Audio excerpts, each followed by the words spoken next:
వ్యర్థమైన వరాలు. ఒక కటిక పేదవాడు కుటుంబంతో సహా పస్తుండి ఇంటికి వచ్చిన సన్యాసికి తృప్తిగా భోజనం పెట్టాడు. సన్యాసి వెళ్ళిపోతూ అతనికి 2 మంత్రాలు ఉపదేశించి రెండు కోరికలు తీరుస్తాయని చెప్పాడు. పేదవాడు వెంటనే ధనికుడు కావాలనే ఆశతో ఒక మంత్రాన్ని జపించి తన ఇంటి నిండా బంగారం ఉండాలని కోరుకున్నాడు. అలాగే జరిగింది. కానీ పేదవాడికి ఒక భయం పట్టుకున్నది. ఇంత బంగారం తన దగ్గర ఉన్నట్టు తెలిస్తే రాజుగారు దాన్ని తీసుకుపోవటమే గాక తనను దొంగ కింద జమకట్టి బందిగానాలో వేసే ప్రమాదం కూడా ఉన్నది.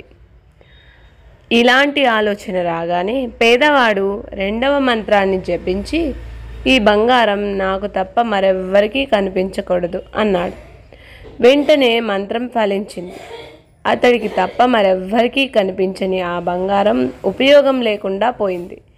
పేదవాడు పేదవాడుగానే ఉండిపోయాడు. Please subscribe.